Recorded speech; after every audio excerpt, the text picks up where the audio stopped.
Okay, so we've seen some great stuff with this thumb in control, how we can develop position and submission with it at the same time, right?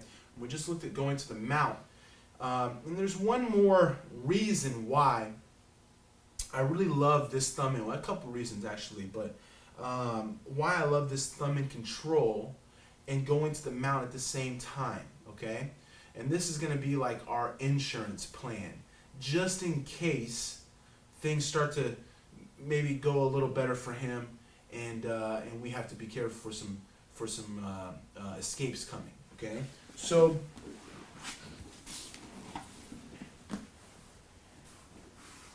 I'm just going to start right there again. Okay, we're in the situation where I got the pin, I got my knee on the belly, he protects his neck, and so I think about going to the mount. Okay, well, what's one danger of going to the mount is, what if I go when I got a little sloppy and he managed to catch my foot, time it just right, and get my foot and my ankle stuck in his half guard.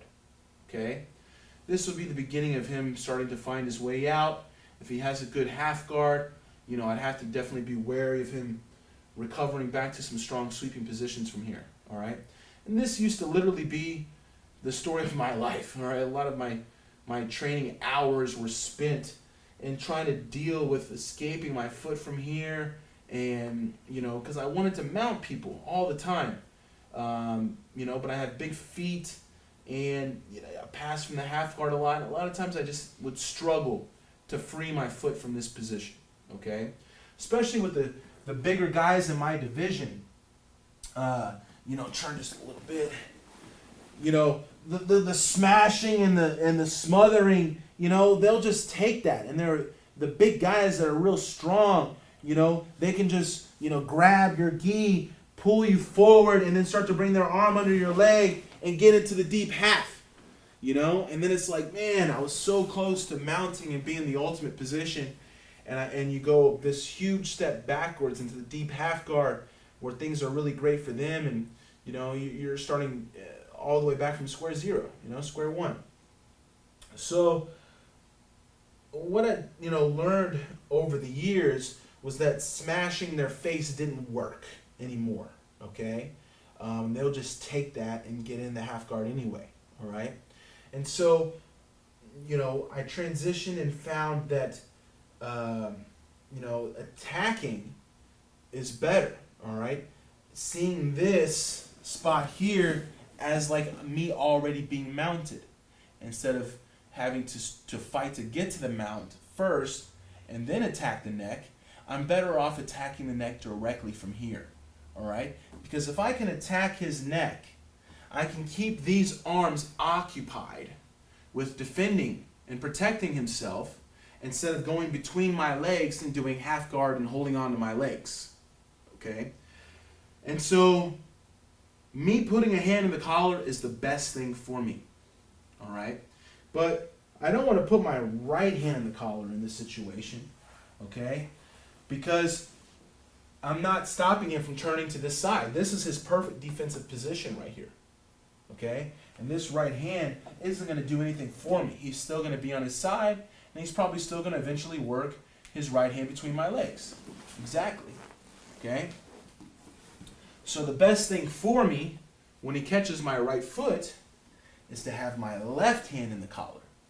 Because now, as much as he wants to turn over here and do something with that, I can drop my elbow and put pressure into his neck and keep him flat, probably even keep him looking the other direction. And this pressure is pretty brutal. Okay? That right hand that wants to go between my legs is probably going to come over here and push against my elbow and try to relieve that pressure. Okay? So what's my best defense? Offense. Okay? Attacking his neck keeps these hands up here, not down by my legs. All right? Well, guess what? We're going to the mount already with that hand in the collar. Okay? That thumb in the proper collar. Okay?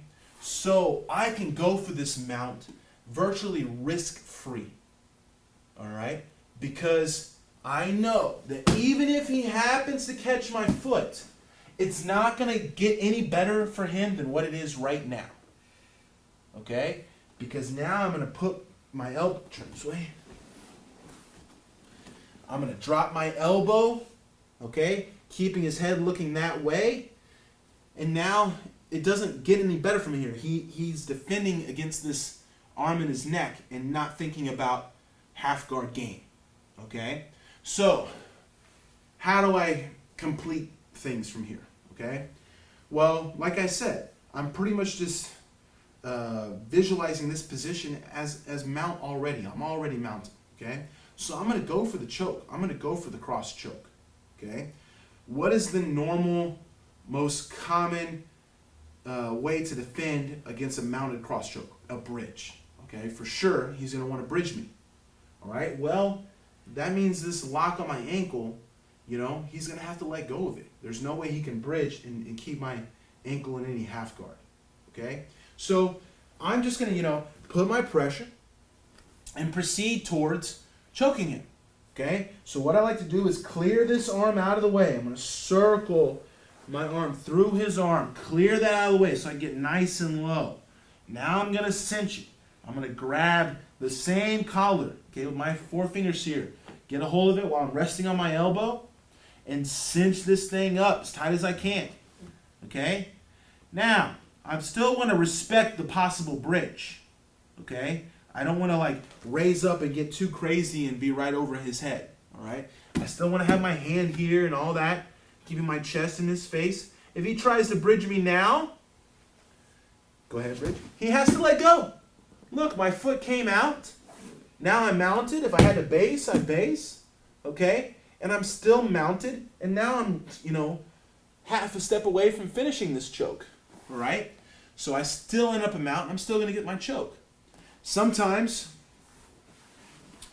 they'll hold on to the very end, and I'll put the choke on. I'll put my head down. I'm going for it.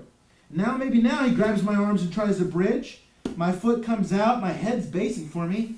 I still end up mounted, and I'm still going to choke him and finish it right there.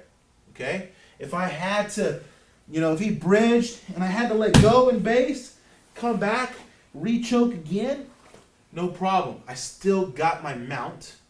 And in the meantime, I still got even closer to choking him. I deepened the choke and got ready, you know, to finish him. So right after I mounted, you know, it's coming anyways. Okay? So look at the legs here a little bit. From this spot, we go for the mount. He catches. All right? I really keep my elbow down. Keep him looking that way. Okay? Start to kill the arm. Cinch this up. Make life miserable. Okay? I go for the choke. He decides he's going to bridge now. Look, my leg's going to come out. There's no way around it. Now I have my mount. And now I have my choke. If I had to base, I'll base. Maybe he tries to bridge me right away. Okay? He lets go, goes for the bridge, and I end up mounted. Okay? If the bridge was really powerful, if the bridge was really powerful, maybe I have to twist my hip. But I still got my mount, and guess what? Now that hip twist leads straight into me going for the armbar. Okay? So, this is what I discovered to be like, you know, that perfect scenario for me, okay? Where either way, I'm getting better position or I'm getting the submission, okay? You know, or I'm going to get that better position and then get the submission immediately after, okay? He's deciding his own fate. From the very beginning, if he pushes on my knee, there's a choke straight off, okay? If he defends the choke, we go mount. And if this happens, you know, if this scenario happens where he catches my ankle, I'm already prepared for that, okay? I know that I'm not going to end up in the deep half because of the pressure on his neck. And it's the perfect scenario of, you know, what is he going to do? I'm either going to choke him or I'm going to mount and then choke. I mean, it works perfectly, all right? So this is something that I strive for now all the time, you know, with this sort of mindset, okay? Always finding scenarios and situations where I make it to where they can't defend both, okay? They defend the position, I get the submission. They defend the submission, I get a better position out of it. All right, and this is a perfect example of that. Now, if I'm on top, past their guard, I pretty much have a thumb in all the time because you can threaten their neck at any given moment.